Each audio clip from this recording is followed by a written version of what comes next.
नमस्कार दोस्तों, स्वागत है आपका अपने YouTube channel GK with SR sir में। जैसा कि मैंने आपको कल बताया था सीईटी के बारे में दोस्तों, सीईटी के आपको जितने भी सब्जेक्ट है उसके बारे में मैंने विस्तृत तौर पर आपको कल बता दिया था। कल आपने अगर वो वीडियो नहीं देखा है तो आप जाकर उस वीडियो को देखो और उसको ज्यादा से ज्यादा संख्या में शेयर करो दोस्तों कि सीईटी के अंदर कौन से सब्जेक्ट है। तो आपको ये ध्यान रखना है कि इस बार सीईटी को हल्के में नहीं लेना दोस्तों।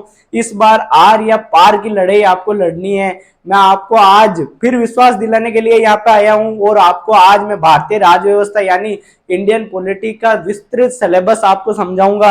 अपन किस तरीके से चलेंगे, कौन से टॉपिक अपन पहले उठाएंगे, कौन सा टॉपिक अपन बाद में करेंगे, कौन सा टॉपिक से ज्यादा क्वेश्चन आएंगे दोस्तों और कौन से टॉपिक अपन करेंगे उसके बाद में कि भाई कौन सा टॉपिक में से ज्यादा क्वेश्चन आएंगे, कौन से में कम आएंगे, किसको आपको ज्यादा पढ़ना है, किसको आपको कम पढ़ना है दोस्तों। ये चीजें अपन आज की क्लास में विस्तृत तौर पर चर्चा करेंगे और अपन आगे पूरा इस क्लास में अपन डिस्कस करेंगे कि कौन सी क्लास कब चलेगी, कौन सी क्लास कब चलेगी। जैसा कि आपने थोड़ी देर पहले प्रकाश सर के हिंदी का सिलेबस उन्होंने समझाया होगा विस्तृत तौर पे, तो आपने वो समझा होगा कि हिंदी में कौन से टॉपिक आपके एग्जाम के अंदर आने वाले हैं। आज मैं आपको पॉलिटी के बारे में बताने वाला हूं और थोड़ी देर में आपको जितेंद्र सर की क्लास मिल जाएगी दोस्तों। और जितेंद्र सर आपको रीजनिंग के बारे में, रीजनिंग के कौन से टॉपिक इंपॉर्टेंट है, कौन से टॉपिक में सबसे महत्वपूर्ण चीजें हैं और कौन से टॉपिक आपको आसानी से हल हो जाएंगे, कौन से टॉपिक हार्ड है, ये सारी चीजें आपको जितेंद्र सर आराम से, मैं आपको बता रहा हूँ जितेंद्र सर का पढ़ाने का तरीका इतना अच्छा है कि आप जब पढ़ोगे तो आपको ऐसे लगेगा ये रीजनिंग है या क्या है। आप जब एग्जाम में जाओगे तो बिल्कुल क्वेश्चन को देखते ही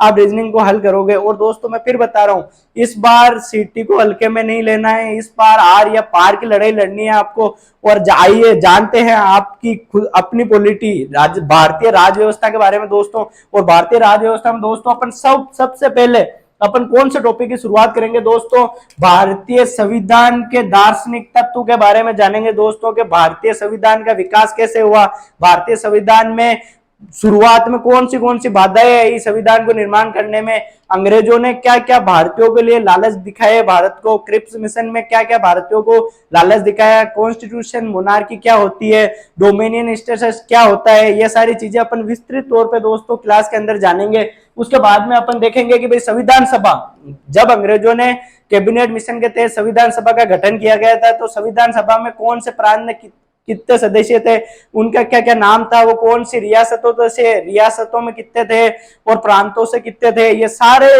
अपन फैक्ट आराम से पॉलिटी में दोस्तों समझेंगे आराम से। ये सफर अपना बहुत सुहाना होने वाला दोस्तों, 3-4 महीनों का सफर बिल्कुल मजे से लीजिए, जैसे अपन किसी ट्रेन में जाते हैं और सफर को आराम से कुर्सी पे बैठ के आराम से निहारते हुए जाते हैं दोस्तों, वैसे आप पॉलिटी को पढ़िएगा और वैसे ही आपको हिंदी और रीजनिंग मिलने वाली है दोस्तों। इसके बाद में अपन देखेंगे भारतीय संविधान की विशेषता क्या क्या है।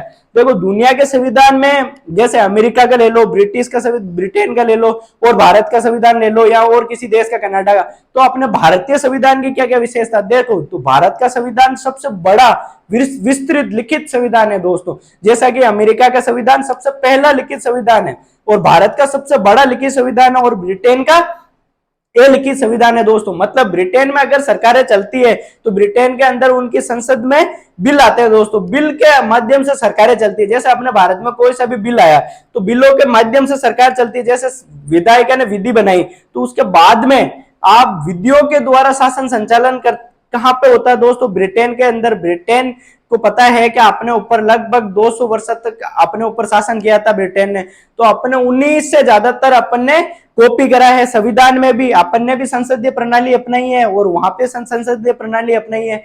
सिर्फ फर्क इतना है कि ब्रिटेन के अंदर अलिखित संविधान है दोस्तों और अपने अंदर भारत के अंदर लिखित संविधान है दोस्तों। तो अपन इसके बाद में पढ़ेंगे भारतीय संविधान की विशेषताएं।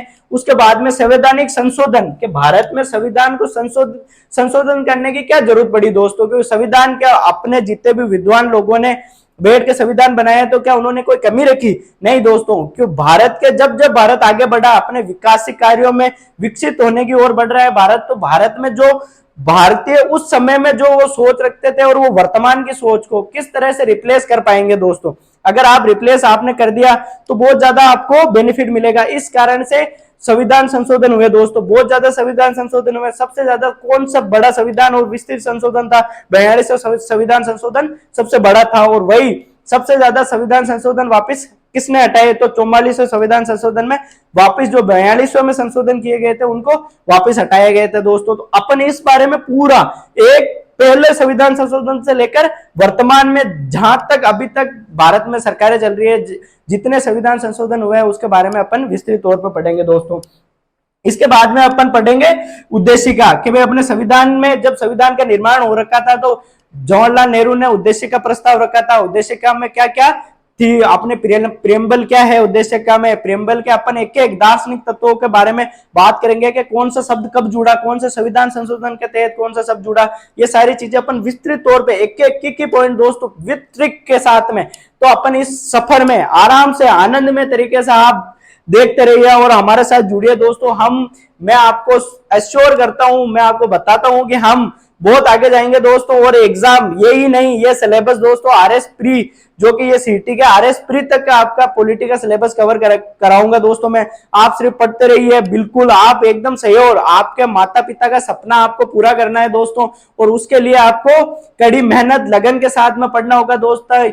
बिना कुछ कहे जय जयकार नहीं होती, आपको पता है। अगर आपको तपना है, अगर आप तपोगे तभी आपकी वैल्यू बढ़ेगी दोस्तों। आपको पता होगा कि एक ठेला लगाकर जो मक्का होता है दोस्तों, जो मक्का का जो भुट्टा होता है उसको जो इंसान भूनता है, जैसे वो उससे पहले उसकी कीमत क्या होती है, मात्र 5 या 3 रुपए। और जब उस भुट्टे को वो भून के तपा के उसको वापस वो बेचता है दोस्तों, तो उसकी कीमत 20 रुपए हो जाती है। मतलब उसकी कीमत हो जाती है दोस्तों कम से कम 3 से 4 गुना कीमत। तो आप सोचो, जब तक आप अपने आप को तपाओगे नहीं, आप अपने आप को भट्टी में झोंकोगे नहीं दोस्तों, आप पढ़ोगे नहीं, तो कुछ नहीं होने वाला है। तो मैं तो आपको एक ही सलाह देता हूं कि आप हमारे साथ में जुड़िए और मैं आपको एक एक topic, art and culture, history, geography और पॉलिटी, सबसे पहले दोस्तों पॉलिटी का जो ये सफर है आपके साथ में बहुत मजेदार रहने वाला है। इसके बाद में अपन पढ़ेंगे मौलिक अधिकार दोस्तों, कि भारत के नागरिकों को कौन से अधिकार प्राप्त है।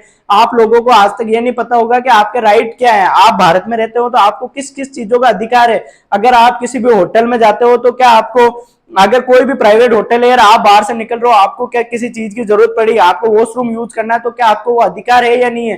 चाहे वो 5 स्टार होटल हो, चाहे नॉर्मल से नॉर्मल होटल हो दोस्तों, उसके भी बारे में अपन विस्तृत तौर पे बात करेंगे।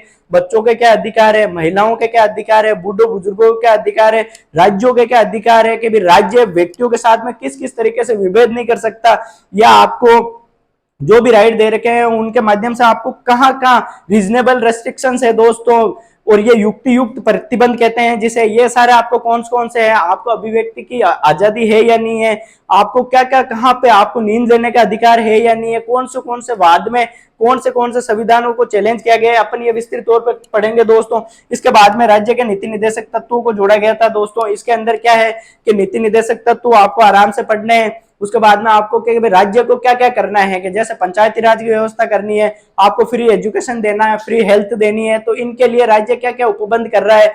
आपने वनों को बचाने के लिए क्या उपबंध किए हैं दोस्तों, आपने पर्यावरण संरक्षण के लिए क्या उपबंध किए हैं, आपने जो पशु है उनके लिए बचाने के लिए क्या प्रतिबंध किए हैं दोस्तों। ये सारे चीजें आपको आराम से पढ़ने को मिलेगी दोस्तों। अपन एक एक चीज को आराम से बिल्कुल क्रमबद्ध तरीके से पढ़ेंगे दोस्तों। उसके बाद में अपन मौलिक कर्तव्य पढ़ेंगे कि भाई मौलिक कर्तव्य कौन से संविधान संशोधन के तहत भारतीय संविधान में जोड़े गए, ये सारी चीजें अपन पढ़ेंगे।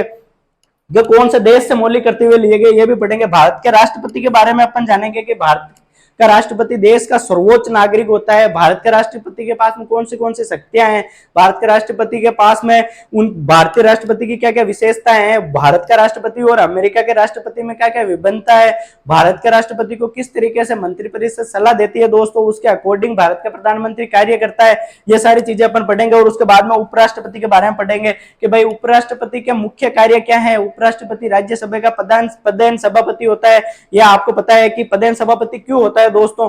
आपको पता होगा कि संयुक्त बैठक का प्रावधान है भारतीय संविधान के अंदर, जो कि क्यों भारतीय संविधान में अगर संयुक्त बैठक का प्रावधान है उसका कारण क्या है। अगर लोकसभा और राज्यसभा में किसी बिल को लेकर अगर विभेद उत्पन्न हो जाता है तो संयुक्त बैठक का प्रावधान, इसका कारण क्या है कि संयुक्त बैठक का अधिवेशन होता है उसकी अध्यक्षता लोकसभा अध्यक्ष करता है दोस्तों। क्या कारण है कि राज्यसभा का अध्यक्ष नहीं करता, क्योंकि देखो दोनों संसद इनके पास में बराबर की ताकत है, दोनों सदनों के पास में, फिर भी राज्यसभा का सभापति क्यों नहीं करके अध्यक्षता इसकी लोकसभा का अध्यक्ष करता है दोस्तों। इसके बारे में अपन बताएंगे कि भाई उपराष्ट्रपति क्यों नहीं करता? क्योंकि उपराष्ट्रपति राज्यसभा का सभापति होता है। इसके बारे में अपन आपको बहुत सारे ऐसे कॉन्सेप्ट सीखने को मिलेंगे दोस्तों, आपने हर जगह पढ़ा होगा। मैं भी आपको पूरी कोशिश करूंगा कि आपको उनसे बेटर पढ़ाने की कोशिश करूं, हर एक चीज करने की कोशिश करूं दोस्तों। उसके बाद में अपन पढ़ेंगे भारत के प्रधानमंत्री के बारे में कि भाई वास्त भारत के जो कार्यपालिका की शक्ति है वो वास्तविक रूप में किसमें निहित है, कि राष्ट्रपति के नाम से सिर्फ दोस्तों कार्य किए जाते हैं,